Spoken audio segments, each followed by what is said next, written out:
नमस्कार, मैं समरभूमि रोहित शर्मा। सीपीआई माओवादी के जो तथाकथित माने जा रहे थे महासचिव देव जी, उन्होंने भी आत्मसमर्पण कर दिया है और लंबे जद्दोजहद जिसमें कि कई बार कहा जा रहा था कि वे गिरफ्तार हो गए हैं, पुलिस की हिरासत में हैं, या फिर कई तरह की बातें आ रही थी। हिडमा के हत्या में भी उनका नाम आ रहा था, जिसके बारे में पार्टी ने स्पष्ट तौर पर कह दिया था कि हिडमा की मौत में उनका कोई सहयोग नहीं था। और हिडमा के दोस्त देवा ने भी बाद में अपने जब सरेंडर किया तो उन्होंने भी कहा कि हिडमा की मौत में देवा का कोई हाथ नहीं है, ये दुष्प्रचार है, जिसे कि सीपीआई के लोगों ने और कुछ अन्य लोगों ने मिलकर के किया था। तो परिस्थिति जो भी बनी हो, मूल बात यही है कि देव जी जो थे, जिनको कहा जाता था कि सीपीआई माओवादी के नए महासचिव चुने जाने वाले हैं या चुने गए हैं, जिन पर सर्वसम्मति से एकमतता नहीं थी, अंततः उन्होंने सरेंडर कर दिया है और वही पुलिस के साथ है। माओवादियों के साथ कई सारी समस्याएं हो रही है और मैं समझता हूँ कि पिछले 60 साल के इतिहास में ऐसी संकट का दौर शायद ही कभी उन्हें माओवादियों ने झेला हो। और इसके साथ एक और सच्चाई है, और वो सच्चाई यह है कि दुनिया के या भारत के इतिहास में पहला ऐसा आंदोलन है जो लगातार 60 साल तक चलता रहा, हजारों लोगों ने शहादतें दी, बावजूद इसके यह आंदोलन लंबे समय तक टिका रहा। आज संकट के दौर में है, मुझे लगता है कि आज न कल इस देर सवेर इस संकट से भी निजात पा जाएगी अन्य संकटों की तरह, और फिर अपनी चीज़ों को आगे बढ़ाएगी। लेकिन इन चीज़ों के बीच में जो एक चीज़ और स्पष्ट रूप से कहना था वो ये था कि कहीं न कहीं इसकी जड़ें आप अगर गौर से देखें अगर, तो इस समझदारी में कमी की वजह से भी हो सकती है, जिसमें कि ये कहा गया था कि भारत सरकार को हराना ही एक पर्याप्त कारण होगा। और कई तरह की चीज़ें हैं जिस पर विशेषज्ञ बात करते हैं और जानने की कोशिश करते हैं कि माओवादी इस संकट का क्या है और उससे कैसे निजात वो पाएंगे या नहीं पाएंगे। क्या 31 जनवरी का मसला, 31 मार्च का जो डेडलाइन है, उसके बाद क्या होने जा रहा है, आइए इस पर बात करते हैं।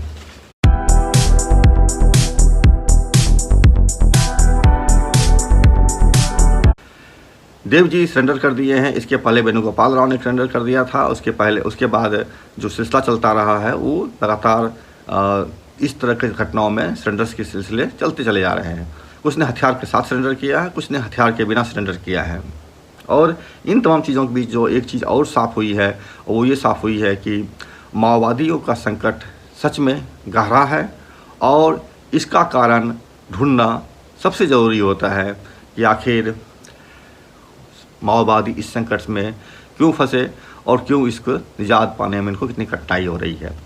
इसी बीच एक खबर आई है जिसमें कि एक चीज़ साबित हुआ है, जिसमें कि माओवादियों ने अपने एक जो कैडर थे उसकी हत्या उन्होंने किया है, और यह कहते और उस झड़प में हत्या उनकी हुई है। और इसका वजह यह था कि वह कैडर जो था वो सरेंडर करने जा रहा था, दूसरे साथी इसे सहमत नहीं थे, इसी में झड़प होती है और वो मारे जाते हैं।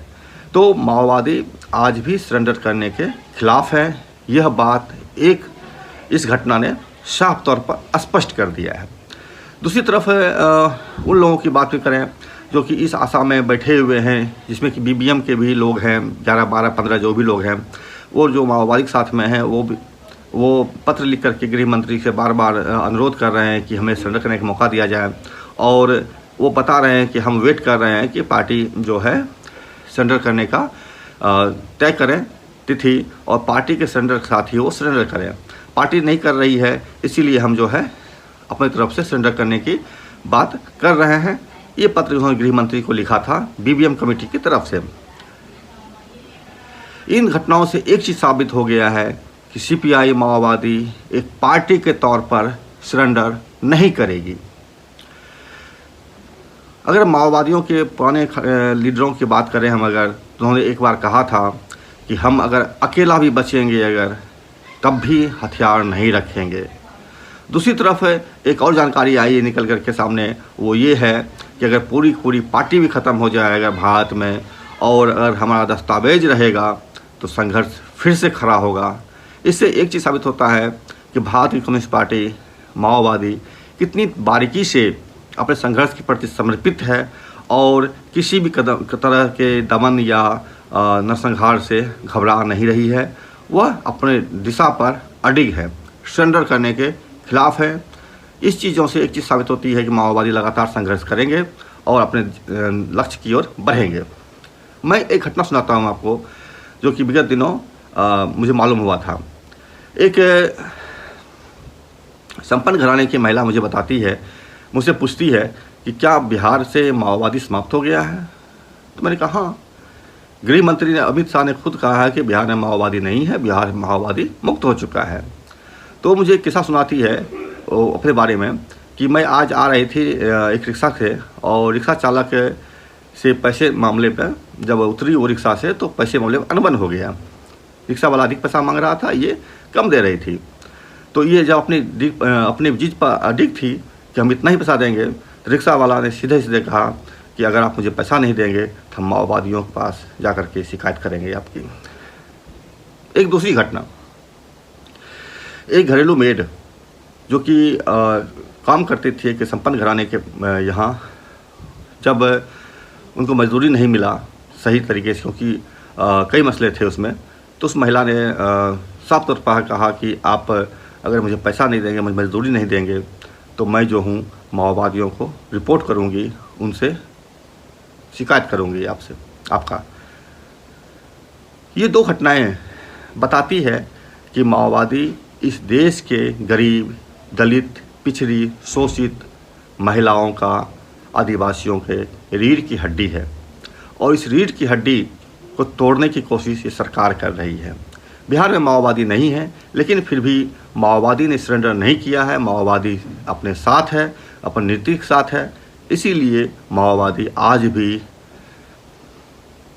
उन जगहों में भी जहाँ माओवादी ख़त्म हो गए हैं, एक प्रतिष्ठा का विषय है, और मजदूर, किसान, महिलाएं इसका इस्तेमाल अपने हित के लिए करती है। भारत की सरकार अमित शाह जो गृह मंत्री है, अमित शाह और मोदी, जो कि एप्स्टीन फाइल में रंगे हाथ पकड़े गए हैं और हत्या बलात्कार के अभियुक्त हैं, उनका जो मंशा है माओवादी समाप्त करने का, उसका रीज़न यही है कि वह इस देश के आदिवासी गरीबों, दलित, पिछड़े, शोषित, उत्पीड़ित महिलाओं के जो रीढ़ की हड्डी है सीपीआई माओवादी, उसको वो नष्ट करना चाहती है, उसको वो तोड़ करके ख़त्म करना चाहती है, ताकि इन लोगों का विरोध प्रतिरोध कभी ना उठ सके, कभी भी ये लोग प्रतिरोध की स्वर ना उठा सके। माओवादी आंदोलन के सबसे बड़े गद्दार के रूप में उभर चुके वेणुगोपाल राव ने अपनी गद्दारी को जस्टिफाई करने के लिए, या अपनी आत्मसमर्पण को जस्टिफाई करने के लिए उन्होंने बासव राज का नाम लिया। बासव राज सीपीआई माओवादी के महासचिव थे, जो चौथे महासचिव थे, और इसके पहले गणपति महासचिव थे। गणपति के बाद महासचिव बने हैं बासव राज, और बासव राज के नाम लेकर के वेणुगोपाल राव जैसे लोगों ने अपने आप को जस्टिफाई करने के लिए एक टूल की तरह इस्तेमाल किया कि बासव राज चाहते थे कि हम सरेंडर कर दें, बासव राव चाहते थे कि पूरी पार्टी सरेंडर कर दे, बासव राव चाहते थे हथियारबंद आंदोलन का वक्त नहीं रहा है, अब सरेंडर करने का वक्त आ गया है। इस तरह से बातें, एक काल्पनिक बातें वेणुगोपाल राव के माध्यम से कही गई थी। लेकिन तथ्य दिखाते हैं कि अगर सचमुच बासव राज हथियारबंद आंदोलन को छोड़ने के पक्ष में थे, सचमुच में अगर बासव राज सरेंडर करने के पक्ष में थे, तो वे 72 घंटे तक लगातार भूखे प्यासे क्यों लड़ते रहे? अपनी शहादत के से पहले 72 घंटे तक वे लड़ते रहे, अपनी आंखों के सामने अपने ही साथियों के मौत को देखते रहे, फिर भी उनके मुंह से एक बार भी सरेंडर का शब्द नहीं आया। एक ऐसे महान नेता बासव राज, जिसने अपनी शहादतें दे दी, अपने साथियों की शहादतें दे दी, जान गंवा दिया, 72 घंटे तक भूखे प्यासे लड़ते रहे, भागते रहे, लड़ते रहे, लेकिन एक बार भी सरेंडर तो उन्होंने नहीं कहा। और जब बासव राज अपने व्यवहार में ये चीज़ दिखा चुके कि वे सरेंडर कभी नहीं करेंगे, वे हथियार कभी नहीं रखेंगे, तब वेणुगोपाल राव जैसे गद्दार कोई कहने का हक कहाँ से मिल जाता है कि बासव राज के कहने पर ही हम आत्मसमर्पण करने जा रहे हैं, या उनके ही साथ तय हो गई थी और हथियार रख देना है, शांतिपूर्ण लड़ना है और चुनाव लड़ना है। बासव राज के नाम का इस्तेमाल करना एक बहुत बड़ी गद्दारी है, और भारतीय जनता ये समझती है इस बात को कि वेणुगोपाल के शब्दों का कोई महत्व नहीं है, और बासव राज ने जो व्यवहार में साबित किया, बासव राज ने व्यवहार में दिखाया, अपने अपने और अपने साथियों के 28 साथियों के साथ जान दे करके उन्होंने जो स्थापित किया वो यही था कि सशस्त्र संघर्ष जिंदा रहेगा, पार्टी लड़ती रहेगी, पार्टी कभी भी सरेंडर नहीं करेगी। इस बात को बसवराज ने, जो सीपीआई माओवादी चौथे महासचिव थे, उन्होंने इस बात को स्थापित कर दिया। अब चूंकि सीपीआई माओवादी के कोई भी महासचिव नहीं है, जिनके बारे में कहा जाता है देव जी, वो भी सरेंडर कर चुके हैं, तो ऐसे में सीधा मसला बसवराज का ही आएगा अंत में, जब तक कि पार्टी नई महासचिव चुनाव नहीं करती है या पार्टी कुछ नया फैसला नहीं करती है। संघर्ष जारी रहेगा, संघर्ष जारी है। भारतीय जनता के रीढ़ की हड्डी जिसे ये सरकार तोड़ना चाहती है वह नहीं टूटेगी। इस बात को सीपीआई माओवादी अपने व्यवहार से, उसके महासचिव बसवराज अपने व्यवहार से साफ साफ तौर पर स्थापित कर दिया है और ये साबित कर दिया है। इन तमाम चीज़ों के बीच जो एक आरोप माओवादियों पर ही लगता रहा है और वो ये रहा है कि माओवादी हिंसा करते हैं, इसीलिए जो उनको ख़त्म करना जरूरी है। अमित शाह ने भी 31 मार्च का डेडलाइन दिया था और ये कहते हुए कहा था कि 31 मार्च 2026 को पूरे भारत से माओवादियों को समाप्त कर दिया जाएगा। बाद में वेणुगोपाल जैसे लोग निकल के सामने आए और पूरी पार्टी के जितने भी लोग थे उनकी हत्या करवाने में उनकी महत्वपूर्ण भूमिका रही। एक पत्रकार बताते हैं जो बस्तर के रहने वाले हैं कि जितने ही माओवादियों की हत्याएं हुई है मुख्यतया उस क्षेत्रों में हुई है जो वेणुगोपाल के नियंत्रण में था या उसकी निगरानी में था। उन्होंने ही लोगों को बुला बुला करके हत्या करवाया है, चाहे मोटे बालकृष्ण हो या फिर राजू दादा, खट्टा दादा हो या फिर जितने भी माओवादी की हत्या हुई है चलपति सहित, इसमें जो है वेणुगोपाल की भूमिका रही है, मतलब गद्दारी का भूमिका रहा है इनकी। एक पत्रकार मुझे बताते हैं कि जब नाच गा करके जब वेणुगोपाल और रुपेश ने सरेंडर किया था पुलिस के सामने में सैकड़ों माओवादियों के साथ हथियार सहित, तो उस दौर में जो है काफ़ी छल कूद रहे थे। लेकिन अब सामने जो निकल के आ रही है उस पत्रकार के अनुसार वो ये कि रुपेश को पछतावा है और वह जो है पछता रहे हैं कि हमने सरेंडर क्यों किया, मुझे सरेंडर नहीं करना चाहिए था। इसके साथ ही एक और तथ्य जो निकल सामने आ रही है वो ये कि जो लोग सरेंडर कर रहे हैं सरकार के सामने, उनको उनकी मुआवजा राशि नहीं मिल रही है और कई बार तो उनकी हत्याएं तक भी की जा रही है। इन तमाम चीज़ें पे एक सामने आ रहा है। इस बात पर एक और जो मैंने वेणुगोपाल के बारे में कहा था कि वेणुगोपाल गद्दारी करके जितने लोगों को मरवाया है उनकी भूमिका रही है बसवराज समेत, तो उसमें एक और तथ्य यह निकल के सामने आता है कि देव जी जहाँ पर कि दक्षिण बस्तर के इलाके में वो शामिल थे, नेतृत्व कर रहे थे, वहाँ सरेंडर नहीं हुआ या वहाँ पर घटनाएं नहीं घटी, वहाँ किसी की हत्याएँ नहीं हुई। इसके पीछे कारण ये लग रहा है कि वेणुगोपाल के प्रभाव से वो मुक्त थे और इसीलिए वेणुगोपाल का वहाँ पर दाल नहीं गला, इसीलिए दक्षिण बस्तर में जो माओवादियों पर हमले होने थे वो नहीं हुआ और वो साफ तौर पर बच गए। इन दो घटनाओं ने बताया साफ तौर पर कि माओवादियों की हत्या में वेणुगोपाल का सीधा सीधा हाथ है। वही पुलिस को इन्फॉर्मेशन देकर के पार्टी के नेताओं की हत्या करवा रहे थे। इसमें कोई संदेह की बात अब नहीं बची रह गई है। इन तमाम चीज़ों के बीच में एक चीज़ जो निकल के सामने आ रही है वो ये कि सरकार या मीडिया या फिर जो भी लोग हैं नाच गा करके उछल कूद करके ये बताने की कोशिश कर रहे हैं कि माओवादी 31 मार्च तक समाप्त हो जाएंगे और माओवादी समाप्त होते ही देश में जो है दूध और सोने की नदी बहने लगेगी। किसी को तकलीफ नहीं होगा कि सभी के शिक्षा, रोजगार, घर, मकान, दवा, शिक्षा सब मिलने लगेगा। सारे लोगों को नौकरी मिल जाएगी, सारे लोग अरबपति हो जाएंगे, खरबपति हो जाएंगे, अडानी अंबानी बन जाएंगे। ये चीज़ें मीडिया द्वारा प्रचारित किया जा रहा है, जिसका कि दूर दूर तक भी कोई लेखा जोखा नहीं है, कोई प्रमाण नहीं है। मैं बिहार की बात करता हूँ। बिहार में सीपीआई माओवादी के पूरी यूनिट ख़त्म हो गई है। यहाँ पर कोई भी नहीं है, कोई लीडर भी नाम लेवा तक नहीं बचा है। लेकिन बिहार में ना तो सोने गंगा बही है, ना ही दूध की नदियाँ बह रही है, ना ही घी और चीज़ों का लोग खुशहाल हो गए हैं। बल्कि यहाँ पर उल्टे जब से भाजपा की सरकार बनी है 2-2.5-3 महीना पहले, उन लोगों के राज में हत्या, बलात्कार, रेप जैसी असंख्य घटनाएँ आए दिन घटती जा रही है। और ये चीज़ दिखाता है कि सीपीआई माओवादी के ख़त्म होने से कुछ नहीं बदलेगा, बल्कि चीज़ और विकृत, विभत्स और भयानक होता जाएगा। माओवादियों पर सबसे प्रमुख लगता है आरोप कि ये हिंसा करते हैं और इसीलिए जो माओवादियों को समाप्त करना चाहिए। सरकार का ये आरोप है, मीडिया का भी, जो गोदी मीडिया बोल सकते हैं या फिर जो नए मीडिया बन के उभरे हैं समाज में, देश के अंदर में सोशल मीडिया दिखाया जाता है, उसमें भी प्रचार किया जा रहा है कि माओवादी हिंसा करते हैं, माओवादी समाप्त हो जाएंगे, हिंसा समाप्त हो जाएगी, देश में अच्छा हो जाएगा। राजीव गांधी के पुत्र राहुल गांधी, आप सभी जानते हैं, वे हिंसा नहीं करते हैं, वे अहिंसक आंदोलन चला रहे हैं, अपने तरीके से चला रहे हैं, और वे राहुल गांधी जो हैं अपनी बात को जनता के बीच रखने की कोशिश कर रहे हैं। पार्लियामेंट में उनको बोलने नहीं दिया जा रहा है, और अब खबरें निकल के आ रही है कि राहुल गांधी की हत्या करने के लिए बाकायदा सुपारियां बांटी जा रही है।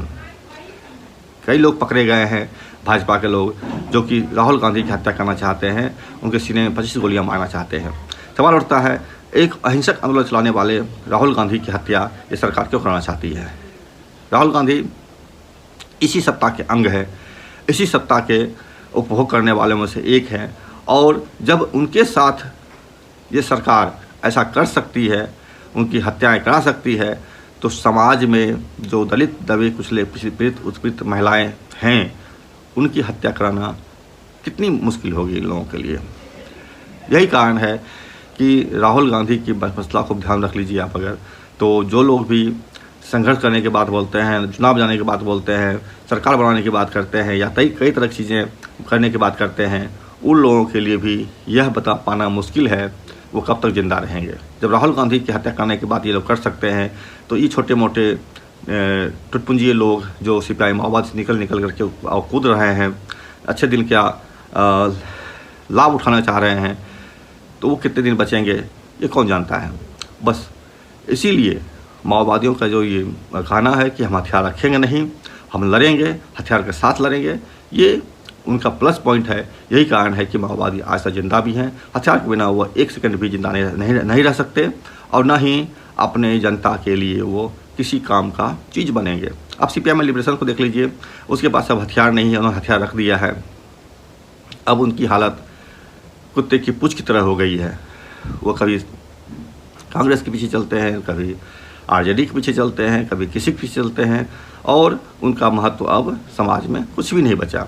मैंने शुरू में जिस रिक्शा वाला का उदाहरण दिया था, वो रिक्शा वाला असल में जब पता लगाया तो वह जो है मालिक का ही कैडर था सीपीआई में लिबरेशन का। उन्होंने अपनी पार्टी का नाम नहीं लिया, उन्होंने सीपीआई माओवादी का नाम लिया। इसी से जाहिर होता है कि माले अब किसी भी तरह का समाज में प्रेरणा देने के लायक नहीं बची है, क्योंकि उसने हथियार रख दिया है। हथियार के बिना वो एक क्षण नहीं जी सकते हैं, एक मिनट भी नहीं जी सकते हैं।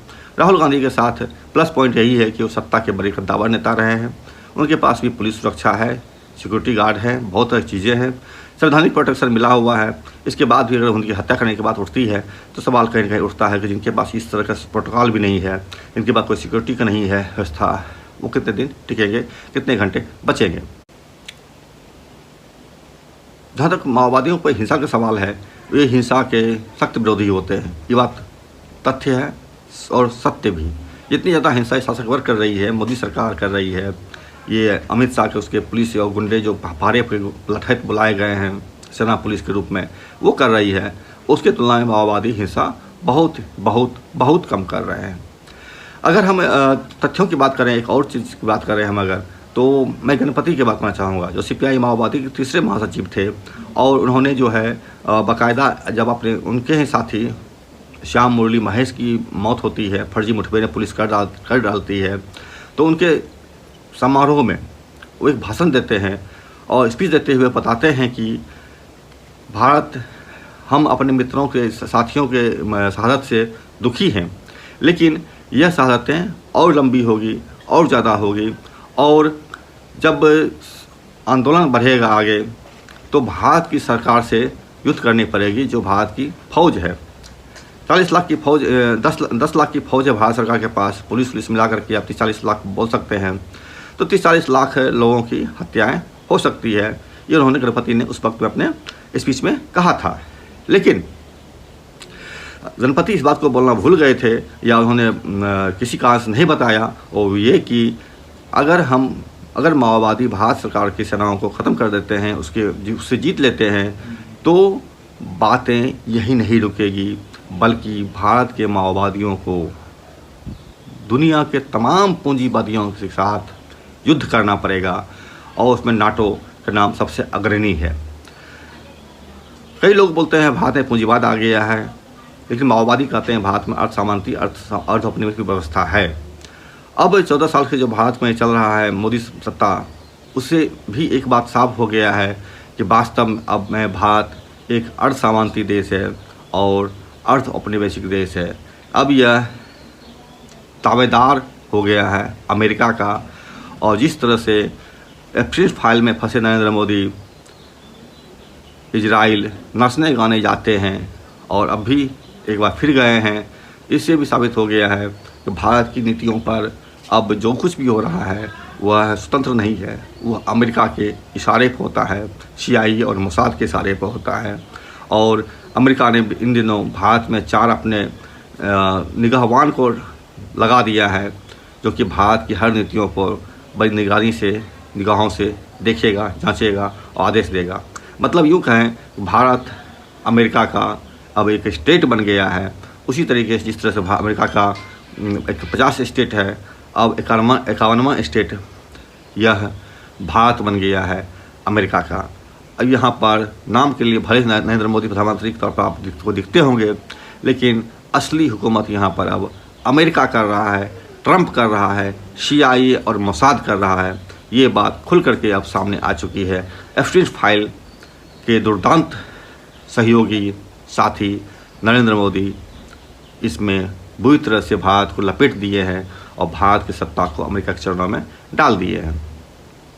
इस कारण गणपति ने जो कहा था आज से 20 साल पहले कि उनको मात्र भारत की सेना से ही लड़ना पड़ेगा, दरअसल उन्हें तो अब नाटो से लड़ना पड़ेगा, अंतर्राष्ट्रीय सेनाओं से लड़ना पड़ेगा।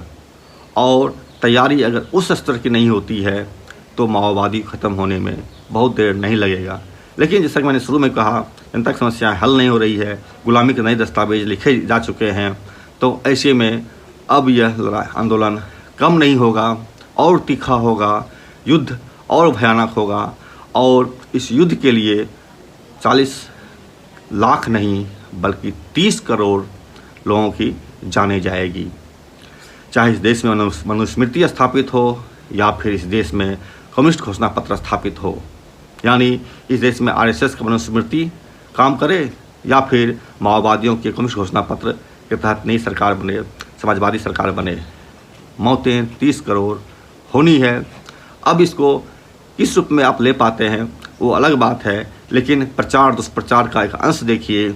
जिस देश में लाखों लोग सड़क दुर्घटना से मर जाते हैं, जिस देश में करोड़ों लोग मामूली बीमारियों से मर जाते हैं हर साल, जिस देश में लोग भूख से मर जाते हैं, उस लाखों लोग, करोड़ों लोग, उस देश में मात्र 700-800 मौतों पर लोगों को डराया जा रहा है। सबसे ज़्यादा खतरनाक डरने वाली चीज़ तो सड़क दुर्घटना है, बीमारियां हैं, भूख हैं। लोगों को उनसे डरना चाहिए, ना कि 700-800 मौतों को लेकर के। लेकिन ये 700-800 मौतें जो हुई है माओवादियों की, यह नमक की तरह हैं और इस बात को वो बताने के लिए काफ़ी है कि करोड़ों लोग जो बीमारी और भूख से मर रहे हैं वे कितने नगण्य हैं, कितने तुच्छ हैं, और 800-700 लोग जो मरे हैं माओवादियों के तहत, उनकी कितनी बड़ी महत्ता है। माओवादियों के साथ होने वाला हर कुर्बानी, हर मौत जो जनता दे रही है, वह सोने के अक्षरों में लिखे जाने योग्य है या सोने के अक्षरों में लिखी जाएगी। माडमी हिडमा, जिनके लिए शासक ने पूरी ताकत लगाया था उनका अवैध तरीके से हत्या कर दिया गया फर्जी मुठभेड़ में, उस हिडमा को लोग सैल्यूट कर रहे हैं, बिरसा मुंडा के साथ उनको जोड़ रहे हैं। और हिडमा आज माओवादी आंदोलन का सबसे प्रमुख चेहरा बन करके उभरा है। तो इसके पीछे कारण यही है कि जनता माओवादियों को जानती है, जनता माओवादियों के साथ है। और जब तक माओवादी जनता के, देश की जनता के रीढ़ की हड्डी बनी हुई है, तब तक देश की जनता भी अपने रीढ़ की हड्डी की रक्षा करेगी। इस बात की ऐतिहासिक गवाही मिलता है। और जो लोग इस आंदोलन से निकल करके या फिर समर्पण करके या फिर किसी तरीके से इसके साथ गद्दारी कर रहे हैं, वे इतिहास में कचरे के ढेर में जाने लायक अपने आप को बना रहे हैं। वेणुगोपाल ने तो गद्दारी का दुनिया का सबसे बड़ा इतिहास लिख दिया है। और कितने लोग लिखेंगे कोई नहीं जानता, लेकिन जनता की रीढ़ की हड्डी नहीं टूटेगी। जनता इस बात को अच्छी तरह जानती है कि एक बार अगर माओवादी समाप्त हो गए, उनकी रीढ़ की हड्डी टूट गई, तो निश्चित तौर पर उनकी स्थिति कीड़े मकोड़ों से भी बदतर बन जाएगी। इन तमाम चीज़ों पर आप क्या सोचते हैं कमेंट करके ज़रूर बताइए, और अच्छा लगे अगर लाइक करें, सब्सक्राइब कीजिए, शेयर कीजिए और हमसे जुड़े रहिए। इसके साथ ही आप हमें आर्थिक सहयोग भी कर सकते हैं, और आप अगर चाहें तो मेंबरशिप भी ले सकते हैं हमारे ज्वाइन बटन पर क्लिक करके। नमस्कार।